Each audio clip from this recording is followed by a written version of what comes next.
Bueno, pues vamos a empezar. Como siempre, una calurosa y muy afectuosa bienvenida a todos a este curso de Silencio y Presencia que empezamos me parece que fue en octubre y que continuaremos hasta mayo. Y que está dedicado a los maestros de Oriente. El estilo que yo he escogido es seleccionar algunos de los posibles maestros, porque la lista es larguísima, y tampoco intentar hacer una exposición exhaustiva de los mensajes principales que tienen, sino escoger un par de mensajes o tres y centrarme en ellos, porque no se trata de esto de un curso de carácter académico, sino que es, dijéramos, una conexión que ha de ser de corazón a corazón sobre lo que mi experiencia me indica y lo que vuestra experiencia os indica. Y en ese sentido, la charla que luego tenemos entre todos también tiene que estar orientada hacia ahí. Por lo tanto, es importante que hacer una disposición de espíritu en el sentido de nuestra práctica del silencio. Que entre lo que tenga que entrar, y si luego hay que volverlo a escuchar, se vuelve a escuchar. Únicamente subo la grabación de mi imagen y la grabación de mis palabras por reservar el respeto a la intimidad de cada cual. Con lo cual, nuestra charla de después, nuestro comentario de después, no se sube a la web, para que el que no lo haya atendido antes venga. Y nos toca hoy un tema que es el Xinjinmei, que la traducción Xin significa centro, esencia, corazón, mente-corazón, ha sido traducido de muchas maneras.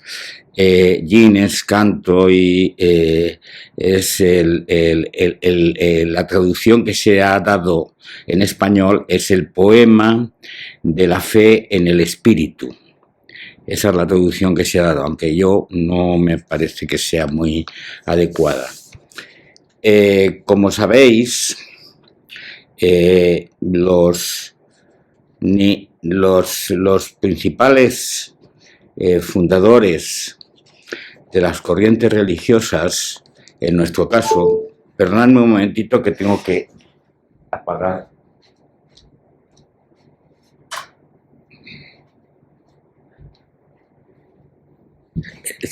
Es que aquí donde estoy, como hay a veces cortes de luz, pues se cambia un poco el tono.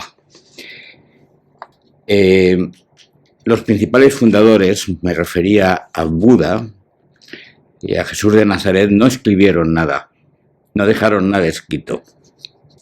Y han sido los seguidores de después los que han ido escribiendo.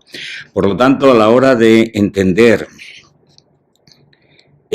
la tradición, y estamos hablando de la tradición del Chan en China, hay que utilizar textos que no vienen desde el origen. Yo seleccioné el texto de el Sutra del Corazón, que es algo que alguien escribió 400 años después atribuido al Buda. Y alguien o alguienes. Y es lo mismo que ocurre hoy con el texto del Xinjinmei. A ver, levantar la mano quienes hayáis leído el Xinjinmei. ¿Quién más? 2, 3, 4. Vale. Es el texto, uno de los textos principales de la tradición del Chan. Por lo tanto, yo ruego que os arméis, lo busquéis en internet y lo leáis a trocitos, porque es largo. y lo mastiquéis, ya que lo vamos a hablar hoy. Porque yo hoy voy a escoger solamente dos temas relacionados, los temas principales que yo entiendo que existen en el Xinjiang. Y voy a hablar desde ellos en el tono que yo os he indicado antes. Fue atribuido a Shenzhen, que es el tercer patriarca del Chan.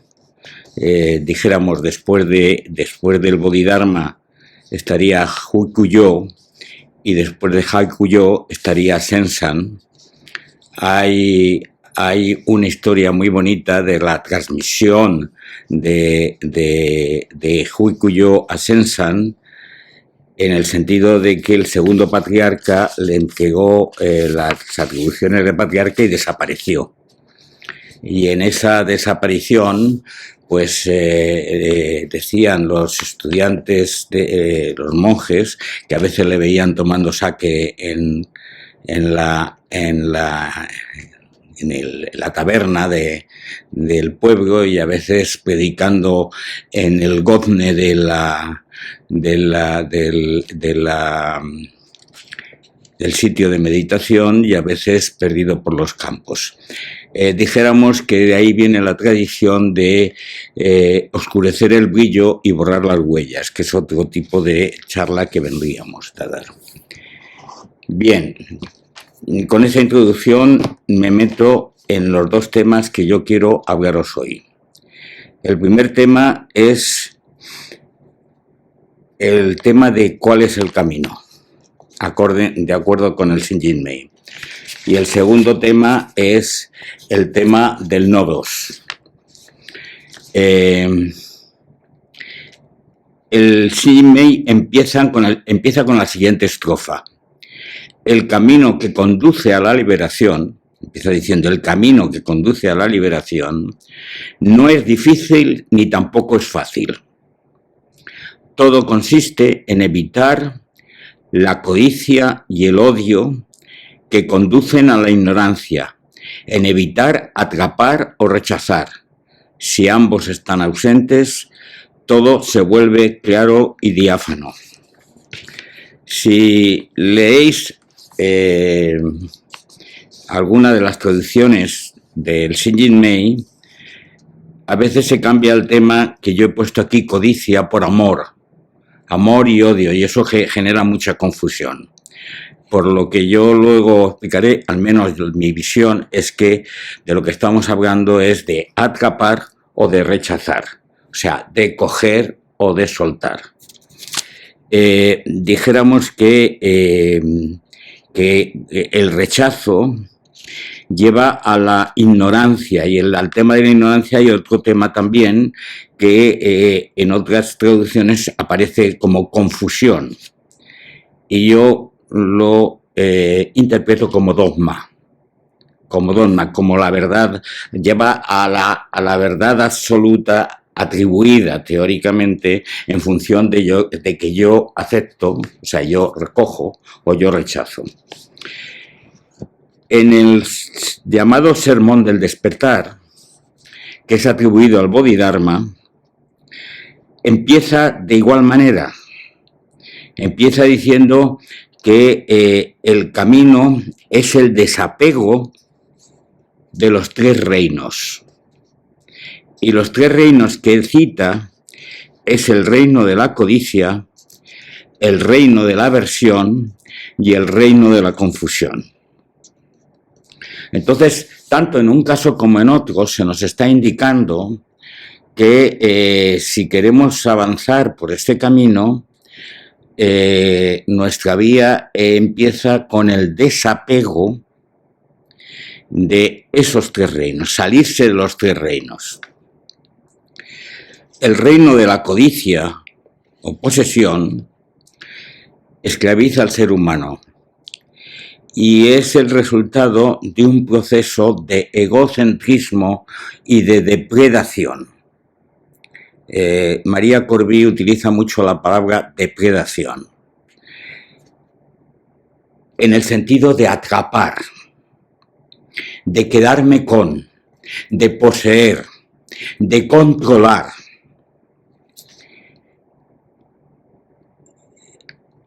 Ese reino da lugar a la avaricia, da lugar al materialismo, da lugar a los celos, da lugar a las envidias, da lugar a la acumulación sin límites y da lugar a colocar a los seres y las cosas como objeto de mi depredación. Hay niveles groseros y niveles sutiles en este planteamiento. Quiero decir, alguno de vosotros se analizará conforme voy hablando y dice, yo no soy celoso, yo no soy avaricioso, yo no... Cuidado, ve penetrando un poquito más. ¿Qué es lo que te hace quedarte agarradito? Tu casa, tu rol social, tu estatus, tu marido, tu mujer. Esto lo cito muy a menudo porque normalmente nos decimos, no, yo ya estoy más allá de eso. Y cuando escarbamos un poquito, vemos que siempre hay cosas que hay que soltar. Salir del reino de la codicia es soltar radicalmente este tipo de actitudes, que no solamente es materialismo, esto es a las cosas, a las posesiones, sino también es control. Control sobre la vida, sobre los seres, sobre los instantes. El reino del rechazo es el reino de la diferencia, el reino de considerar al otro diferente y no querer. El Buda lo llama el apego a lo no existente. No querer ser eso, rechazar lo que está fuera, y eso lleva obviamente en nuestro mundo al odio, a la violencia contra otros, al exclusivismo, al elitismo, a la xenofobia, lleva a las guerras, lleva a las separaciones, a los conflictos sociales. Y los dos reinos se utilizan, el tercer reino, que es el reino del dogma, de la creencia, de lo que yo considero como absoluto, de mi interpretación de la vida, de mi interpretación de la existencia, como el tercer reino donde estamos. Por lo tanto, dijéramos que el Xinjiang nos empieza diciendo que lo primero o el camino que tenemos que hacer, que lo llama no difícil, pero tampoco fácil, es el revisar dónde estamos en esos terrenos y emprender el camino del desapego. De ahí viene toda la tradición en la práctica del Zen de todo este esquema de soltar, de todo este esquema de que cuando uno entra en la práctica del silencio, con lo primero que se encuentra es con el espejo del pequeño yo, del pequeño asno delante, y decir, bueno, ¿qué pasa conmigo? ¿Dónde estoy? ¿Cuál es la situación? Y pasan los años y ese espejo sigue estando ahí. A veces más difuminado, a veces, dijéramos, tenemos otra situación, pero nos está preparando el Xinjiang para un mensaje que es un mensaje terriblemente radical, que es el de vivir en el no-dos, que yo citaré luego. El Tao Te Ching habla de deseos y de no deseos, y dice que Al no tener deseos se contempla la esencia, si se tienen deseos se contempla la manifestación, la apariencia. Se está refiriendo a compulsiones. Compulsiones que nos esclavizan y nos impiden ver las cosas tal como son.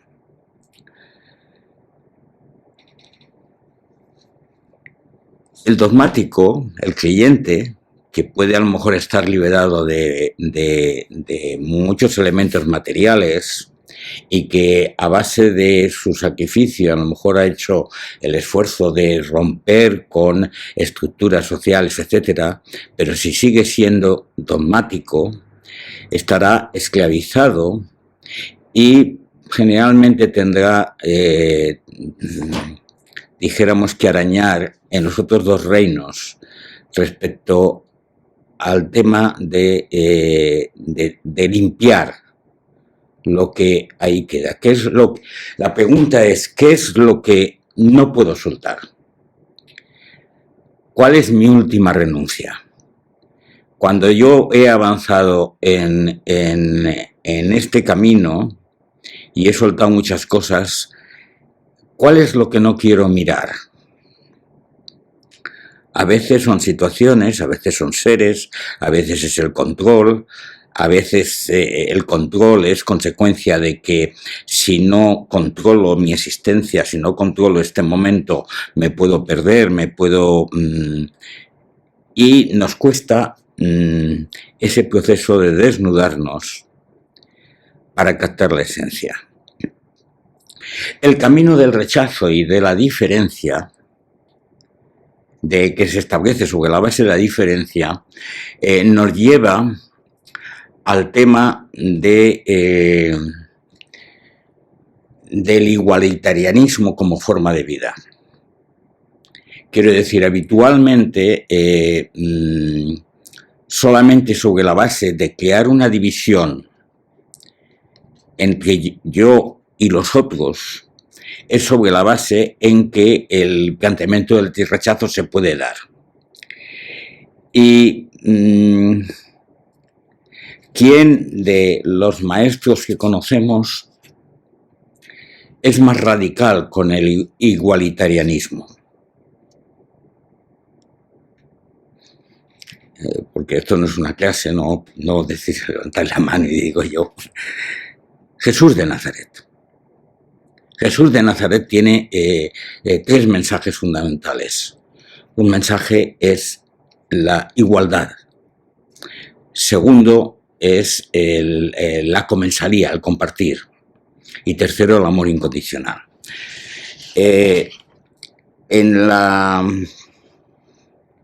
Me parece que es el apotegma, no sé si es el 76 del Evangelio de Tomás, se dice: cuando hagáis de los dos uno, y hagáis el interior como el exterior, y el exterior como el interior, y lo de arriba como lo de abajo, y cuando establezcáis el varón con la hembra como una sola unidad, de tal forma que el hombre no sea masculino ni la mujer femenina, entonces entraréis en el reino. El mensaje es muy clarito en ese planteamiento.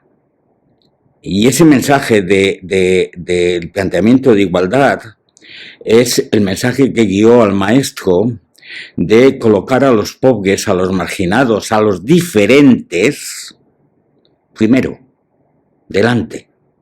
O sea, todo el tema de las, dijéramos,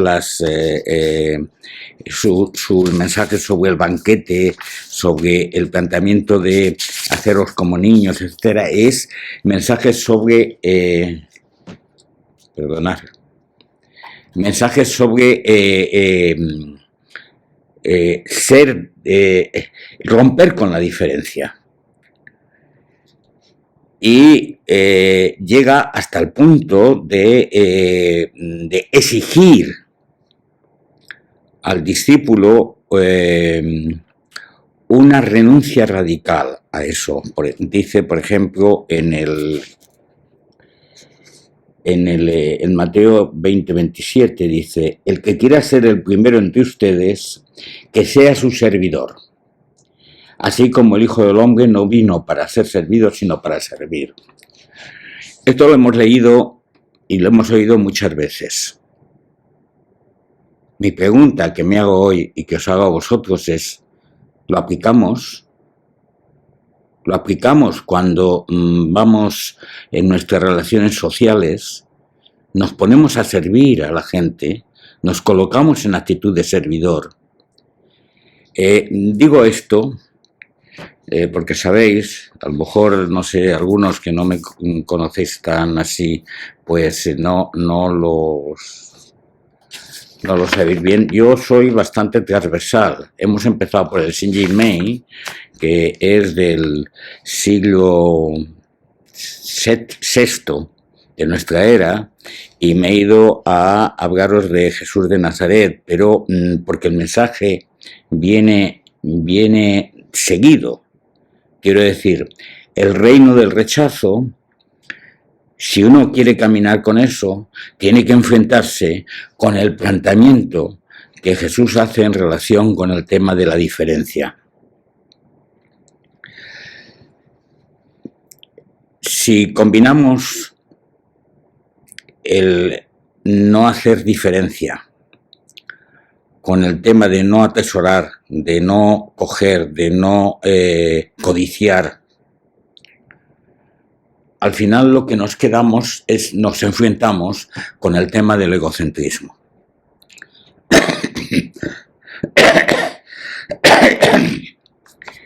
Y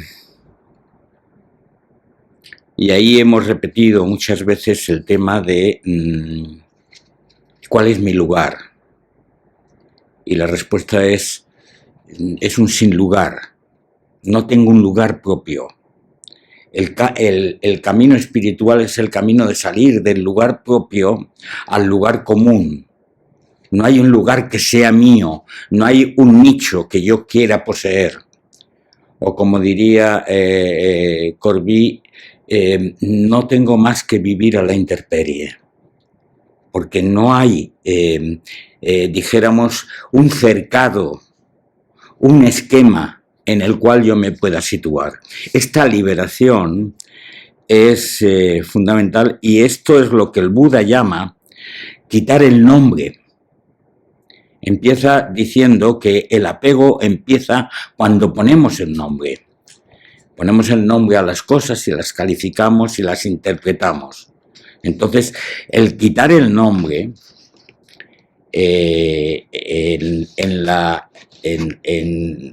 no solamente literalmente, o sea, no solamente es acercarse al árbol sin considerarle árbol, sin llamarle árbol, sino verlo como una realidad que ofrece continuamente experiencia nueva, sino se refiere fundamentalmente a quitar la interpretación.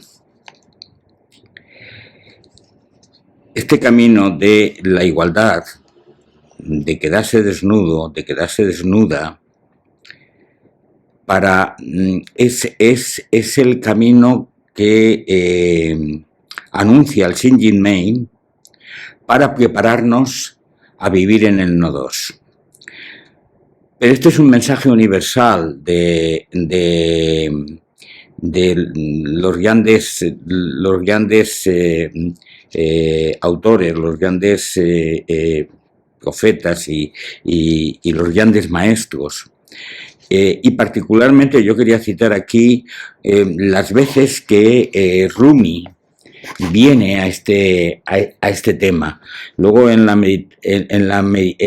meditación, como no sabía si lo tenía que hacer yo, lo tenía que hacer Chantal. Chantal está por aquí, ¿no? Sí. Os voy a leer el texto que Rumi tenía. Dice: no soy cristiano, ni budío, ni musulmán, ni hindú, ni budista, sufí o zen. Con lo cual descalifica nuestra respuesta fácil en ese aspecto. No, yo soy practicante de zen. Bueno, no soy ni una cosa, ni esencialmente, ¿qué soy? No pertenezco a ninguna religión o sistema cultural. No soy del este, ni del oeste, ni del mar, ni de la tierra, ni natural, ni etéreo, ni compuesto de elementos. No existo. No soy una entidad en este mundo o en el otro. No descendí de Adán y Eva, ni de ninguna historia de origen. Mi lugar es el sin lugar. Mi huella es la sin huella. Mi cuerpo ni alma. Pertenezco al amado y he visto los dos mundos como uno. Lo que sabes, lo que llamas, solo es un respirar humano. Este poema, que es bellísimo, resume de nuevo, desde otra cultura diferente, el tema del igualitarianismo, que antes citaba en relación con Jesús de Nazaret.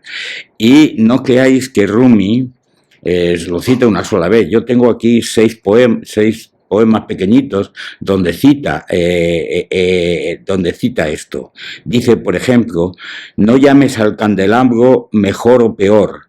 La luz que arde es la misma. No mires la vasija, mira la llama. O dice, más allá de las ideas de lo correcto y lo incorrecto hay un campo. Allí nos encontraremos. Cuando el alma reposa en esa hierba, el mundo está demasiado lleno para hablar. El lenguaje, las etiquetas pierden sentido, etc. Hay diversos textos en ese aspecto.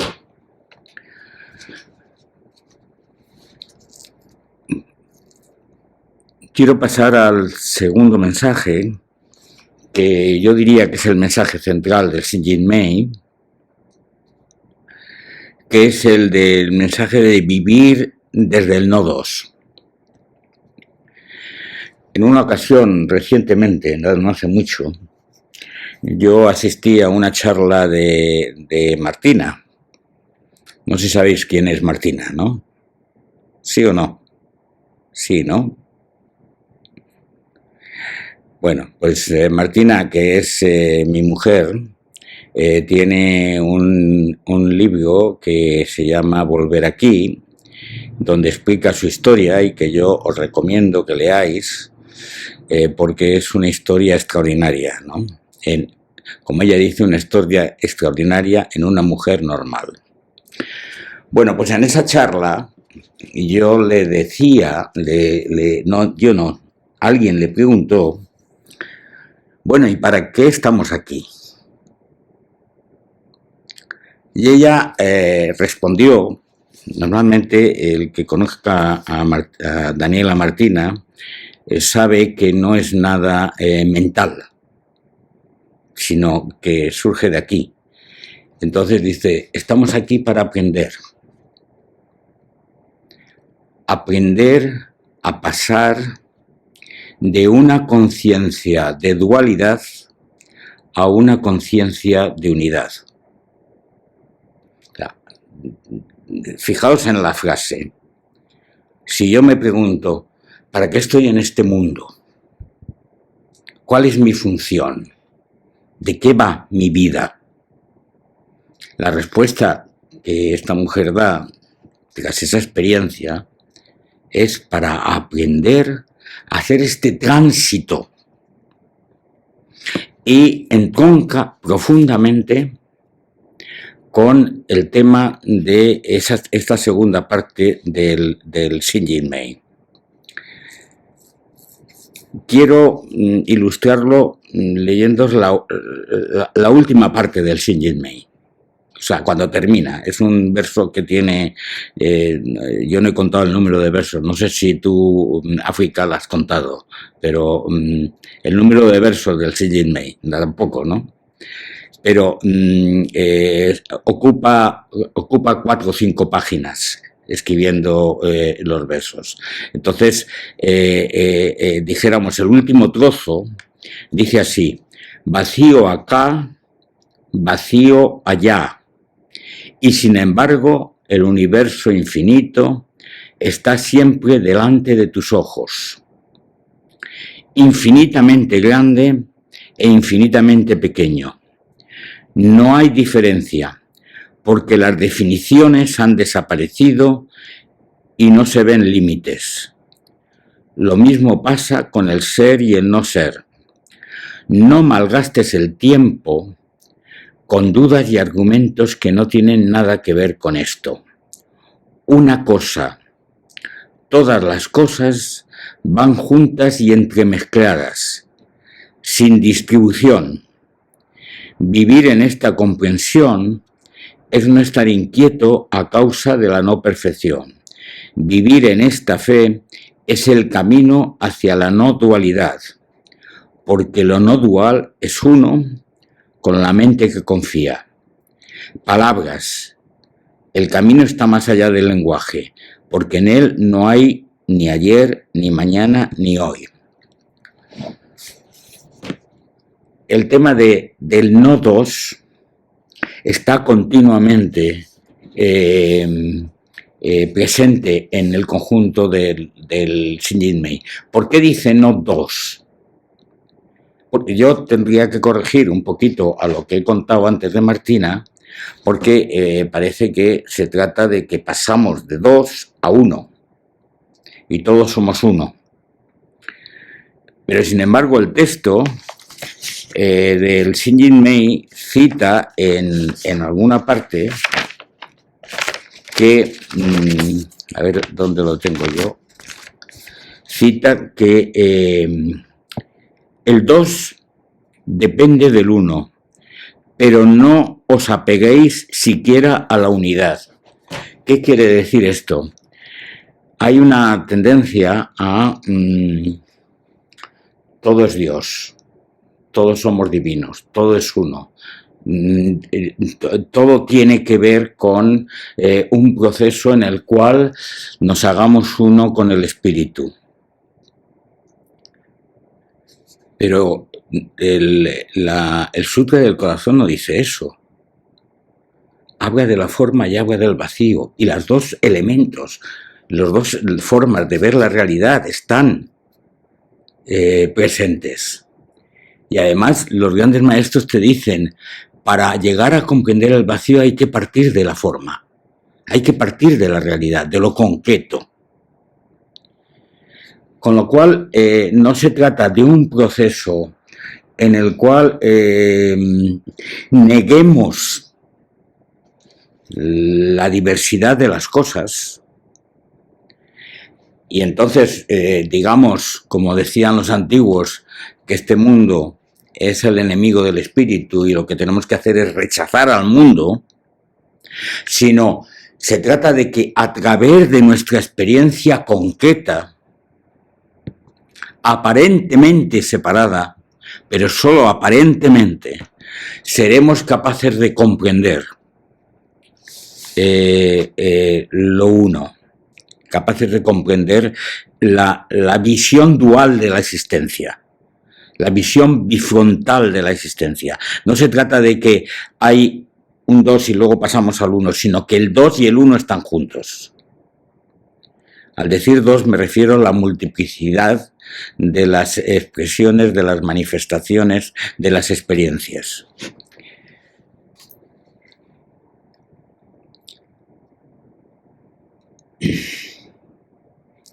Soy concreto, soy limitado en mi cuerpo, mis sensaciones, mis emociones, mis pensamientos, mis conceptos, mis estados mentales. Ahora estoy triste, ahora estoy contento, ahora estoy viejo, ahora soy joven.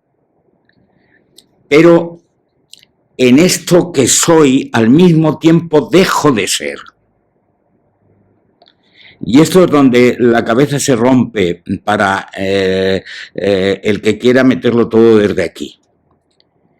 Y es donde se rompe el punto crucial en el cual nuestra experiencia ha de hacerse silenciosa, ha de callarse, ha de romper con el esquema de intentar explicarlo todo, de poner en el lenguaje y en palabras las cosas y empezar a dar un salto en la experiencia.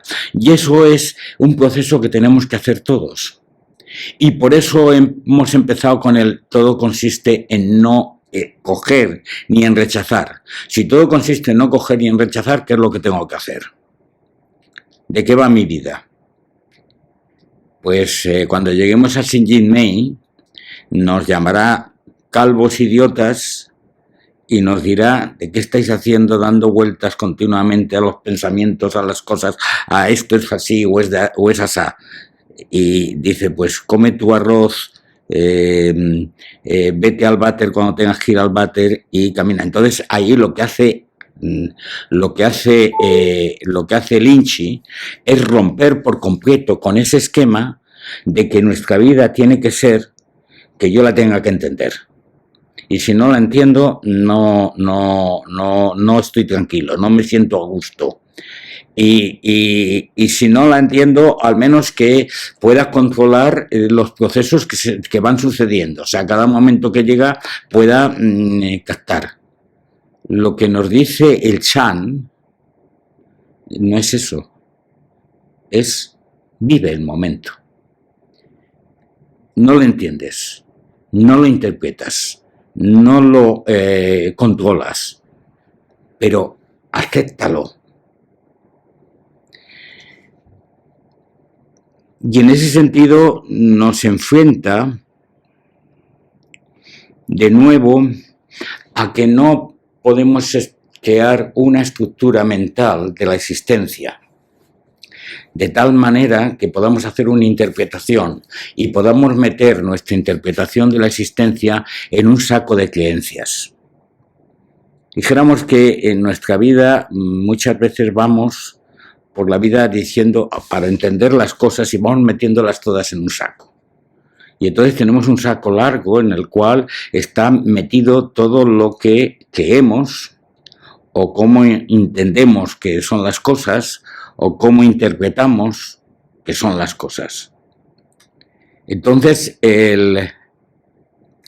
la práctica del Zen es un poco locura, porque te hace que vacíes el saco.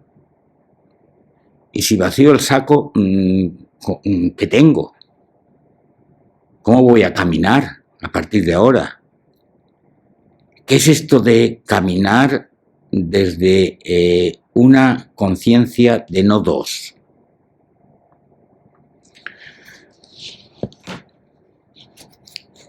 La fe sin creencias, de la cual hablaremos en su momento más largo, es una aceptación radical de la existencia. Es un salto intuitivo en el cual rompemos las fronteras, rompemos los límites y aceptamos vivir en comunión. Por lo tanto, es un proceso operativo, vivencial, al cual se nos pone delante momento a momento, en el que nos descubrimos quizás echando mano de una creencia antigua o quizás echando mano de una creencia nueva que hemos tenido o quizás echando mano de este momento de control que controlo un poco tal o de comprensión, he comprendido. Incluso a veces yo he captado que alguno viene a este curso a intentar comprender. Dice, no, Pedro me va a contar ahora una historia donde me va a hacer comprender de qué va eso del Chan o del Zen. Bueno, pues si yo he logrado eso, entonces tengo un problema. Porque he llenado vuestro saco de creencias, en vez de vaciarlo.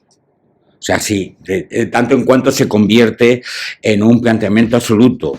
Por lo tanto, por eso Rumi incluía entre la lista de lo que no soy, el tema de no soy estudiante de Zen tampoco. En el sentido de que si realmente estoy practicando, como practicantes de primera vía, nos dirá Lynchy, el elemento esencial que en mí se nota son dos. Una profunda humildad, por lo tanto, que es el tema de, cada vez voy quedándome más vacío, y una profunda aceptación. Ayer nos leía... ¿Quién fue quien hizo la meditación ayer? No recuerdo quién. Sí, África. El cuentito en el cual la respuesta del maestro es decir sí a la vida. Profunda aceptación es eso. Decir sí a la vida. Y ese es un proceso operativo cada momento. No solamente los momentos gozosos, agradables, etcétera, sino cualquier momento, sea como sea. Aceptar las cosas tal como es. Dice el texto que hemos leído, una cosa, todas las cosas van juntas y entremezcladas. No confundidas, entremezcladas. La existencia es un conjunto de todas las cosas. Y la existencia, que es un reto maravilloso, vivir, es un reto maravilloso,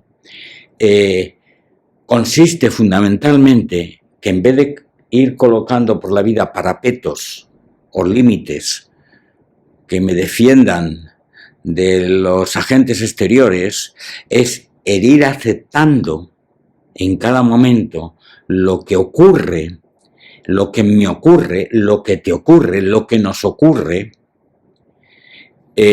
sin poner límites.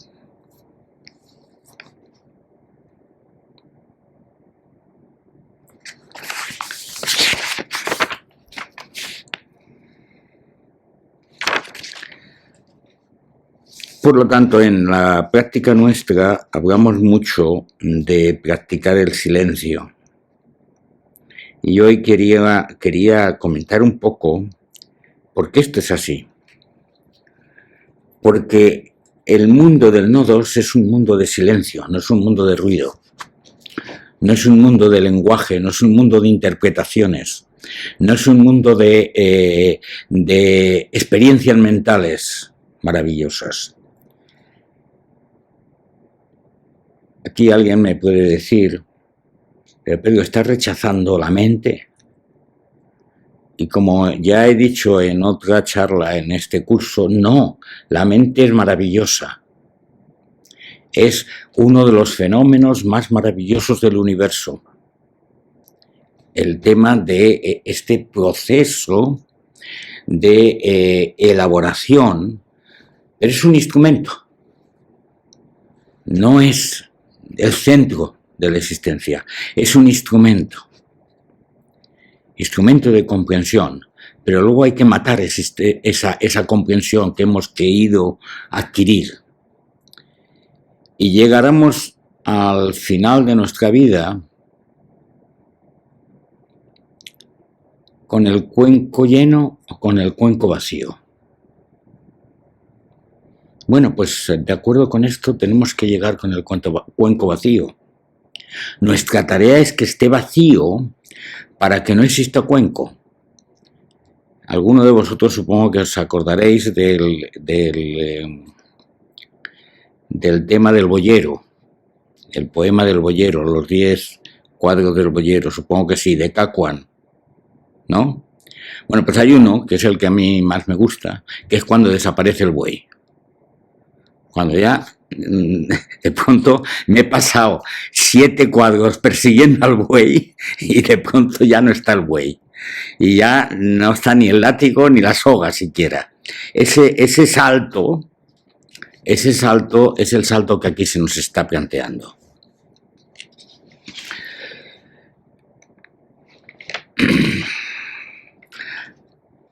Llama la atención también el Shinjin Mei sobre el tema de las palabras. Dice algo así, palabras, el camino está más allá del lenguaje. Está llamando la atención, aunque continuamente ponemos en palabras, yo antes lo he hecho, he dicho Jesús de Nazaret 3 cosas y he citado 3 palabras. Y yo no sé si todo el mundo ha entendido lo mismo en esas 3 palabras. que yo he citado, igualitarianismo, comensalía, amor incondicional. O sea, daría pie para una charla completa en cada una de esas palabras. Pero, de alguna manera, parece que con las palabras ya nos quedamos tranquilos, ya sabemos lo que es. Pues no. O sea, es lo mismo que el que nunca ha amado no sabe lo que es el amor. Sabe lo que es el querer, posiblemente. Porque el querer está en el reino de la codicia. Pero lo que es el amor incondicional no lo sabe si no ha amado. Y lo mismo ocurre con un montón de expresiones que utilizamos. Cuando hablamos de solidaridad, cuando hablamos de generosidad, cuando hablamos incluso cuando hablamos de nodos. Si uno no ha vivido la experiencia de nodos, si no ha vivido realmente la ruptura de las barreras que me separan aparentemente, y no ha tenido ese salto, no ha dado ese salto, o al menos o lo ha dado y no se ha dado cuenta que lo ha dado, porque eso es muy frecuente, pues entonces no puede transmitírmelo. Entonces, ese es, y por esa misma razón, la transmisión del Zen está más allá del lenguaje, está en el silencio. Y a veces está en una de los koans que más me gusta del Mumonkan, que es cuando Yosu se pone la zapatilla en la cabeza. Y así expresa supongo que no sabéis cuál es, el tema del gato. No lo conocéis. Bueno, pues el maestro de Yosu, no me acuerdo bien si se llamaba Nansen, le dice a los discípulos, y con esto terminamos: si no me decís la verdad última del budismo, mato al gato. Era un gato cogido así. Y todo el mundo se queda callado y hace así con la espada y le parte por la mitad al gato. Dice el cuento, ¿vale? Entonces no estaba Yosu allí presente. Y entonces Yosu vuelve y le dice: ay, Shao Su, que es como se dice en chino, si hubieses estado aquí no hubiese matado al gato.